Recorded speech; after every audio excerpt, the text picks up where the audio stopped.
Okay, my friend just left, and she left me with these sweet potatoes here. And these sweet potatoes are, well, they're not in the greatest of shape. You can obviously see this one's all kind of gunked up and everything. But I think I can still get a few sweet potatoes off of these, even though they're small and oops, sorry, little one, and not in the greatest shape. I'm going to show you here. These are my regular potatoes. I'm in Wisconsin today. We're in early May here, and these things are already, I'm getting new potatoes off of them. A lot of people ask me why I do this, because I also plant potatoes in the ground, and I say it's because I eat mostly what I grow. I don't buy very much food, and there's a dearth from when the potatoes finally give up in the root cellar to when the new potatoes come. I mean, we usually don't get new potatoes till midsummer. Well, I'm already getting new potatoes off of these, so really I only had about a 2-week period where I had to rely on my canned goods or my canned potatoes and my dried potatoes. So this is an excellent way to kind of get you through that period of time when you don't, where your root cellar potatoes are already gone, but you don't have the new potatoes coming up out of the ground. I've already got potatoes coming up here. This is where I'm going to get some early watermelons out of these. And this is a new thing that somebody gave me. Supposedly you can open the flap on the side and be able to just reach in there and get potatoes. So they just started sprouting. I got to get in there and cover them up. But anyway, to those who have never done potato towers before, what you do is you plant them you put about this much dirt into them, about 1/4 of the way through. Got to be at least 30-35 gallon garbage cans, or you can do it in bags, whatever. Feed bags, if you got 50-pound feed bags, you can just do that. Poke some holes in them. You can see you get a lot of holes poked in up the sides and in the bottom. They not only need to be able to drain, which is very important for potatoes, but they also need to breathe. So put a lot of holes into them. And then you put, like I said, fill it up about this far with dirt, put your potatoes in, and then your potatoes will start growing, like they'll get this high, and then you bury half of them in dirt again. And then they'll grow a little bit more, and then you bury half of them in dirt. And then you'll grow a little bit more until they get to the top, and then you just bury them as far up as you can get them, and then put some kind of mulch over the top. It's really important to mulch potatoes because they get the blight very easily, and they don't get the blight as easily if you can keep the ground from splashing up on them. So however no matter what, if you grow them in the ground or you grow them in containers, make sure you mulch them really good. I mulch mine with pine needles because potatoes like slightly acidic soil, and pine needles put acid back into the soil. So anyway, these are my potatoes. I grow them this is just a little free greenhouse I got. And been doing this for, well, this is the 6th year that these particular ones have been used. These particular potato towers have been used, and it's really nice for me because I do live off my I eat mostly what I store. And this is a working woman's garden, meaning I have a job, so the garden isn't perfect. A lot of times I'll see people with their perfect gardens and I'll think, oh, why can't I have that? And I'm like, because you have jobs. I have multiple jobs actually. But this is my, let's just step back here. This is my greenhouse here. I have 3 greenhouses. This is my permanent greenhouses. This is the smallest of the lot of them. And anyway, in each of them, the permanent ones, that one over there is not a permanent one, and the other ones are on the other side. But I have 2 tubs for my sweet potatoes, and that's because I live in Wisconsin, and I really like, and I like sweet potatoes, but we don't have the season for them. Sweet potatoes need a long time, so if I can grow them in the greenhouse, or if you can grow them on the south side of your house or something, someplace that has a microclimate that's a little warmer, you can grow sweet potatoes even in colder climates. So what I do, these ones are ones that I've done already, and I also have this year, because it's been such a warm year, I actually have some in the ground already. So what I'm going to do is, these ones here it's not going to work the way they normally do. So I'm basically just going to bury this whole thing, except for maybe about this much of the potato, into the ground, and just let it go from there, because I can't, these are too small to actually take off and plant by themselves. Pull out that there. And this one I may do the same thing, because these things are awfully small, though that one right there is probably big enough to go with. But these ones here, it dried out, so they didn't grow very good leaves, but I've had them where they've looked this bad before, and I planted them and they came without a problem. So it's pretty easy to plant sweet potatoes. You take a hold of, these are called the slips, sweet potato slips, and a lot of people want to try to plant sweet potatoes just like regular potatoes. They want to just cut them up and then put the eyes in. I don't do that. The main reason why is because then you're done with it. If I have a good sweet potato, I can pull this one off, plant it, pull all of these slips off, plant it, leave it in my windowsill, and 6 months later it's ready to be planted again. And it'll do that. I had one potato that gave me probably about 40 slips a year for 2 years. So, you know, if you've got a good potato, why use it just for 1 year when you can get it multiple years? But you take the slips and you grab them down by the potato and you just kind of twist them off. And you're going to get this little bit of sweet potato with them. As long as you got that, it's perfectly fine. Then you make a little hole and you bury them about half as deep as what you had. Now this one doesn't have leaves on the top, it's got leaves on the side, so I'm going to leave that one leaf out.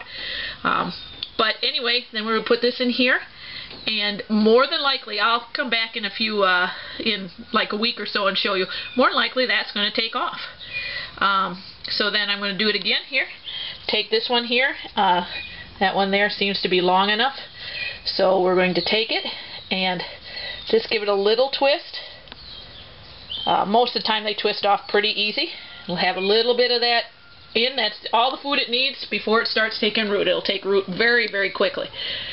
And your main thing is, and I should talk about the soil here, sweet potatoes they like to be damp, but they don't like to be wet. The sweet potato will rot.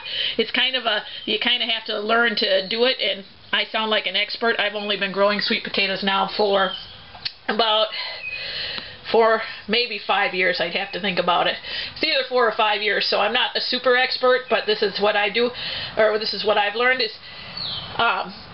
I use a lot of sand, because sand drains so that it's not sitting there, you know, the sweet potatoes are not sitting there stuck in all that moisture, but sand also stays pretty moist if you kind of just do a little bit of a thing. So these are just totes. These are broken totes that I had, and they're broken totes that are black, which is really great because the black just sucks the heat in. And I just drill holes on the bottom so they can drain, and put some dirt in them. And like I said, I am not using great dirt here. This is a sand. Little honeybee here, one of my little honeybees. I'll have to leave the door open. On the sweet potato. So I use a lot of, I use sand, and then I mix some compost in, and then on the top again, I put just a layer of sand. That's what's on the top of this. And so the compost, there's a good mixture of compost and sand underneath to feed them, but on the top it's still sand, so that can dry out, and that's the main thing. I don't want these guys to rot. So I'll do this again. I think I'm going to put one, a little one, sorry. Yeah. I'm sorry, that was totally my fault. Big human hand. Sometimes we do things without thinking. So I'm going to take this last, I think that'll be the last one I use off of this. I'm going to take this last one, and again, pinch a little bit, just gently, and twist it off, and you'll get a little bit of that. And again, you don't need any special tools. Your pinky works pretty good. In fact, if you're a guy, your pinky may be a little big. Mine's a little big. And again, I'm just putting it halfway in. And these little ones, you'll be like, oh, that little one's not even worth the effort. Yeah, it is. It'll bring out a lot of food, just that little one there. And your main thing you need with sweet potatoes is heat, and a lot of it. That's why growing them in these black totes, really great. That's going to suck it in, heat this dirt up, and it's going to make these things grow like wildfire. Fire! This looks really nice and neat, but by midsummer, this whole side of I'll be taking out all, like here's one of my little cayenne peppers, and here's some lemongrass, and there's nothing in that one yet. But anyway, these will all have to come out because a good chunk of it, they'll grow up the side of the greenhouse. They'll just take over this greenhouse. It'll end up looking like a jungle in here, like a crazy jungle. But anyway, so that's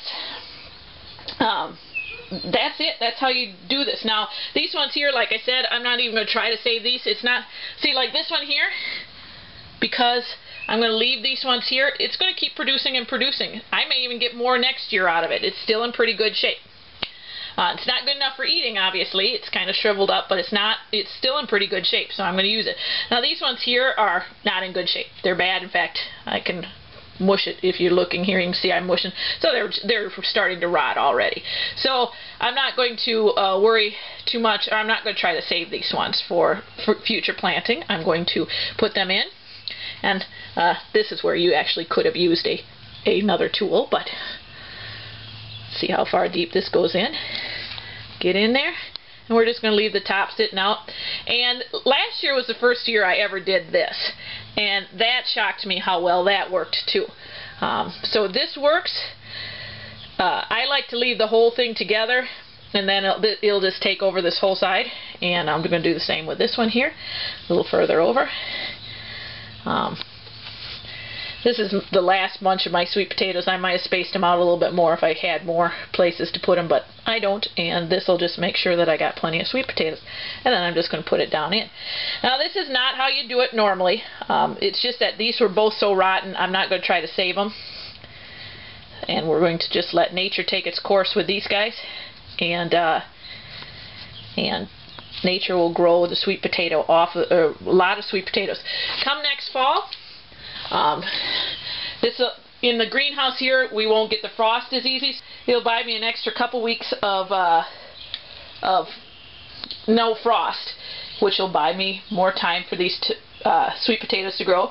And then I'll just put a little tarp on the ground, or a piece of plastic, or a used, feed bag or something, and I'll just tip them over on top of it and take the sweet potatoes out. From here on out, really all I need to worry about is just keeping it slightly moist but not too wet. You can grow these things anywhere. The darker the color, the better it is, but if you want to have a little bit prettier color than black, that works too. Don't worry about it. I've grown them in, the last ones I grew them in were like just a little lighter color blue than my little rain barrel here, but anyway, so that is the sweet potatoes. Very easy to plant. Like I said, you just pinch the slip, twist it. If you're going to start buying, or if you want to buy sweet potatoes to do this, you can do it. Some people say you can't buy them from stores because they're treated with something that makes them not grow. Well, what I say is get some and keep them for storage, and then around Easter you can have some sweet potatoes. If they didn't start growing, for the most part they're going to start growing anyway. That growth inhibitor just slows the growing down, but it's not like potatoes, because you're going to take that slip off and then plant it, and so then it's going to start getting its nourishment from the soil very quickly. So don't, if it starts sprouting by Easter time or something, then you don't get sweet potatoes for Easter and you can plant them. But you got to pick them up in the fall, because it does take these slips a long time to grow. At least here in Wisconsin it does. Even if they're in the house on a windowsill, it takes them a long time to grow. Some of the sweet potatoes, they won't always look like this. These are the store-bought ones, and the store only gives you the nice looking ones. Some of them will twist and turn. Some of them, you'll swear to God, you can see Abraham Lincoln's face in them. They're just really funky. Some of them are only the size of your pinky. The pinky ones make great baby food, by the way, if anybody has youngins. You take those little pinky ones and grind them up, mush them up. They make great baby food, and you know where they came from. They came from your house. So no extra chemicals added. So anyway, sweet potatoes in containers. Take the slips, pinch them a little bit, not, don't break them, but pinch them enough, and then twist that they don't slide in your fingers. Twist them off, plant them about half as deep as they are, as long as there's at least one leaf above the ground. Or above the ground. The rest of it, I mean, you can plant it 3/4 the way down if it's got a couple leaves above the ground. So anyway, and that's it. A lot easier to do than potatoes, and you can use the same sweet potatoes over and over and over and over again. When these grow and you get sweet potatoes, take a couple of these out, put them aside for planting next year, and then do the same next year, and do the same next year. Can't do that with potatoes, but you can do it with sweet potatoes. So sweet potatoes in containers.